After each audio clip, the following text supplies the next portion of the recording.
From News Channel 15, you're watching News Channel 15 Tonight with Kyle Peach. This is News Channel 15 Tonight. Hi, good evening. Thanks for joining us tonight. I'm Kyle Peach. Lots to get to. Here's a look at what's going on. We begin in White County, where authorities responded to the report of gunshots being fired at a residence on East Johnson Street in Enfield around 10:30 last night. WRUL says deputies from the White County Sheriff's Department and officers from Carmel and Enfield Police responded, and in clearing the area, while no suspects were found and all folks in the home were found and uninjured, 2 bullet holes were found, one on an exterior wall, another on a vehicle sitting on the property. The State Police Crime Lab was called to process the scene. At this time, there are no known suspects and the investigation continues. Police say if you have information about the incident, contact the White County Sheriff's Department at 618-382-5321. 2 people were sentenced in Wayne County Circuit Court this week after pleading guilty in their respective cases. WFIW says 35-year-old Nathan Ellison of Calhoun pled guilty to failing to register as a sex offender and was sentenced to 5 years in state prison and given credit for 13 days served. His sentence will run concurrently with a Richland County case for which he's already serving time in prison. And 44-year-old Arthur Barger of Carmel pled guilty to meth possession and was sentenced to 2 years probation. He was also credited for 5 days served at the Wayne County Jail. Meanwhile, in White County, Justin Nelson of Norris City was sentenced to 2 years probation, 30 hours community service, and was ordered to make restitution in his case, plus given a 6-month stayed jail sentence on a meth possession charge. WRUL says that as part of the plea in the case, 3 charges of operating an uninsured vehicle as well as a theft charge were all dismissed. Mount Carmel police report several recent arrests. Tuesday, city police arrested a 17-year-old juvenile for burglary to a motor vehicle after a report of a burglary in progress in the 1200 block of Walnut. Officers arrived and ultimately found property on the juvenile that had belonged to the vehicle's owner. That juvenile was charged and turned over to a family member. Monday, Mount Carmel police arrested a 15-year-old juvenile for 3 counts of burglary to a motor vehicle after several complaints of burglarized vehicles were received while they were parked at the Eagles in the 800 block of Poplar. That was on Saturday. By utilizing video surveillance footage, police were able to identify the juvenile, leading to that person's arrest. They were later released to a family member. Back on August 23rd, 18-year-old Jackson S. Keepus of Belmont was arrested for possession of a stolen firearm, possession of a firearm without a FOID card, unlawful possession of a firearm's ammunition, cyber stalking, and harassment through electronic communications. The arrest was a result of an investigation into Keepus making alleged threats of harm to another individual, which included references to a firearm. As authorities attempted to locate Keepus, they were informed of an unrelated reckless driver complaint coming into Mount Carmel from Indiana. Police ultimately found Keepus as a passenger in that vehicle, which was stopped at 3rd and Walnut. During the arrest, officers found a loaded 9mm Glock handgun inside the vehicle near where Keepus was seated. That firearm matched that of the firearm referenced in the original threat complaint, while also having been reported as a stolen firearm to the Wabash County Sheriff's Office on a separate complaint from a local resident. Keepus was taken to the Wabash County Jail. Back on August 18th, 39-year-old Clint D. Dill of Belmont was arrested for unlawful restraint after an investigation into an alleged domestic incident between Dill, his girlfriend, and her family. Officers found Dill inside a vehicle near 9th and Mulberry, and during the investigation found evidence Dill had refused to allow the girlfriend to leave their home and had taken the keys to the vehicle. Eventually, Dill made the girlfriend drive him to another location in East Mount Carmel, Indiana. While there, it was alleged Dill struck a family member of the girlfriend in the face, causing injury. The alleged incident in East Mount Carmel was turned over to Gibson County authorities, while Dill was taken to the Wabash County Jail for the local charges. On August 31st, city police arrested 69-year-old Robert L. Darnold of Mount Carmel for domestic battery and interfering with the reporting of domestic violence after an investigation in the 200 block of West 7th. Darnold allegedly had battered his spouse and kept her from calling police by taking her cell phone as she attempted to call. Darnold was taken to the county jail. Back on September 1st, city police arrested 64-year-old Carl R. Raymond of Clarksville, Tennessee, on an Edwards County failure to appear warrant, as well as a charge of possession of a controlled substance and possession of a hypodermic syringe. This after an investigation into a suspicious person walking on the railroad tracks near 3rd Street. During the arrest on the warrant, officers found a syringe loaded with an unknown substance and a clear baggie with residue inside. Officers later learned that substance was cocaine. In that case, he was taken to the Wabash County Jail, pending extradition back to Edwards County for Carl Raymond. September the 2nd, Mount Carmel police arrested both 25-year-old Timothy D. Morrison and 24-year-old Ashley A. Harms of Mount Carmel after a reckless driver complaint on the 700 block of Walnut. The vehicle was found at the Town and Country Motel on West 3rd. While officers found Morrison seated in the driver's seat and Harms as the passenger, both individuals claimed that Harms was the driver and Morrison doesn't have a license. Officers reviewed video footage of the vehicle and the driver right before the incident is alleged to have occurred, which did show Morrison as the driver. He was charged with obstruction of justice and operating a vehicle with no license. Harms was charged with obstruction of justice and permitting an unauthorized person to drive. No charges were assessed for the reckless driver complaint due to conflicting stories of the incident. Both were released on notices to appear. The city of Mount Carmel continues to pursue grant funding to help with the costs associated with last month's major water line break.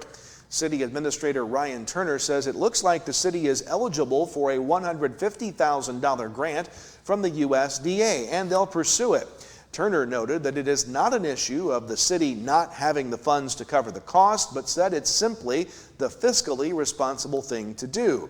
Meanwhile, Turner also reports, according to WSJD, that the city will release the city's 2026 dump schedule soon.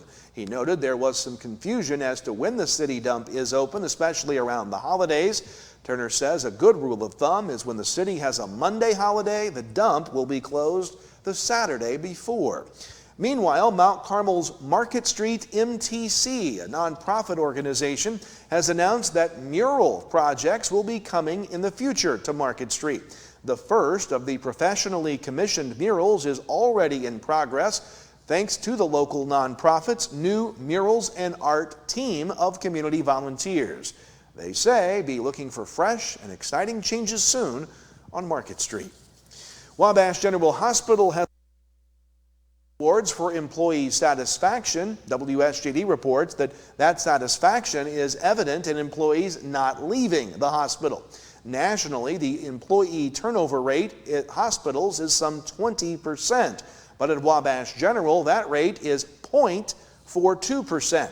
President CEO Carissa Turner attributes the hospital's recent hirings to retirements and recent growth and expansion, while Chief of Staff Dr. Jolko Fulop says the lack of employee turnover is a recruiting tool, noting that physicians at other hospitals often express concern over constantly working with new employees. Wabash General Hospital is Wabash County's largest employer. Meanwhile, there are more counties now under a burn ban due to dry conditions. Hamilton, Lawrence, and Clay counties are listed, as well as the Norris City Fire District. Those bans prohibit outdoor burning. When will we see rain? If we will. We'll talk about that in your forecast next, then sports. Stay with us. At Wabash General Hospital, we're more than healthcare. We are part of the team. Our athletic trainers proudly serve 13 area high schools and 3 junior colleges, standing on the sidelines and in the AT rooms every day. From keeping our athletes healthy to helping them chase their dreams, we're here for every student athlete, every game, every step of the way, from injury to return to play. At Wabash General Hospital, caring for athletes is our game. Introducing the Student Plus account from First National Bank. a free checking account designed for students and parents alike. With Student Plus, parents stay in control with real-time alerts and spending limits, while students learn to manage money safely and independently. Instant transfers, lost card protection, and customizable features make banking simple for the whole family. Getting started is easy. Just visit any First National Bank of Allendale branch with your student, set up mobile banking, and choose the features that work best for you. Student Plus accounts with First National Bank.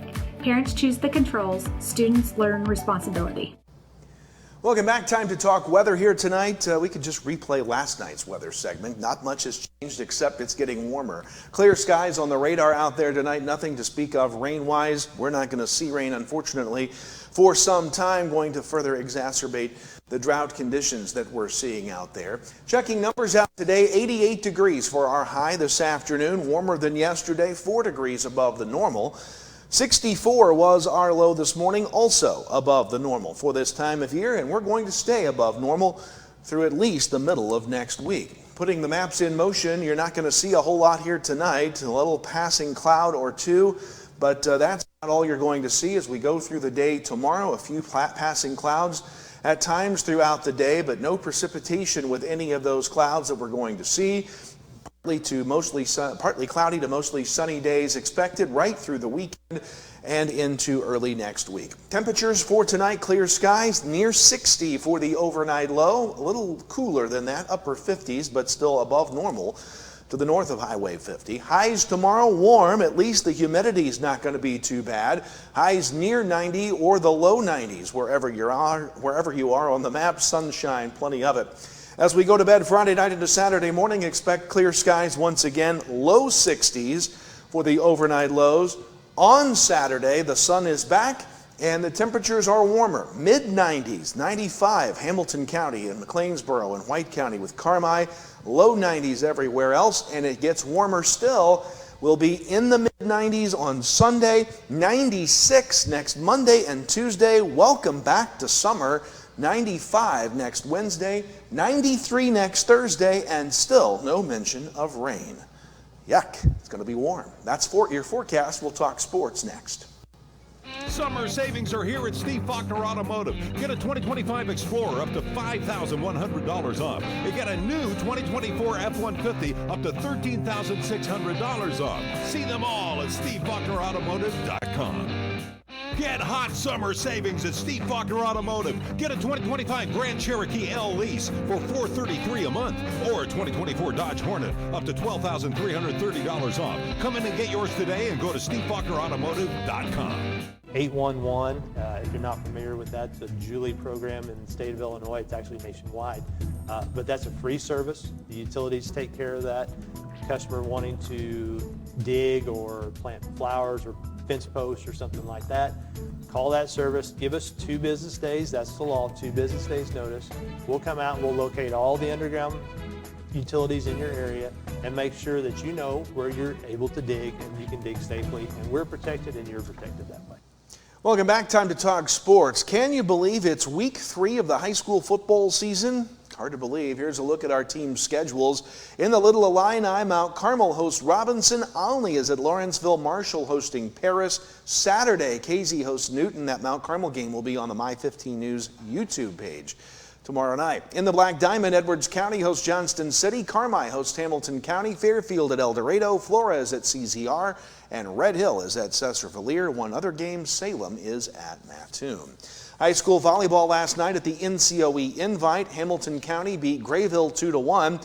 Massac County beat Hamilton County and also beat Grayville. NCOE beat Heron and El Dorado. Carmi beat Thompsonville, all those 2-0. And Pinckneyville beat Carmi 2-1. Elsewhere, Lawrenceville beat Flora 2-0. High school golf yesterday. Girls side, Mount Carmel wins the Olney Invite at the Richland County Country Club at 136. Effingham second at 167. St. Anthony third at 178. Salem fourth at 183. Olney was fifth at 199, followed by Robinson, Charleston, and OPH. Edwards County, Mattoon, North Clay, and Fairfield. No team scores. The Lady Aces, Elise Swanson, the medalist at 33. In Marion, Hamilton County wins the boys match at 162, Trico second at 170, followed by Woodlawn and Goreville. Hamilton County wins the girls match 2 at 193, Trico second at 205, Goreville third. At Salem in boys action, the host Wildcats beat Flora 155-188. Salem's Landon Maxey, the medalist, at 36. And finally in tennis, Mount Carmel beats Flora yesterday 7-2. That does it for us. We'll see you tomorrow for more news. Have a great night.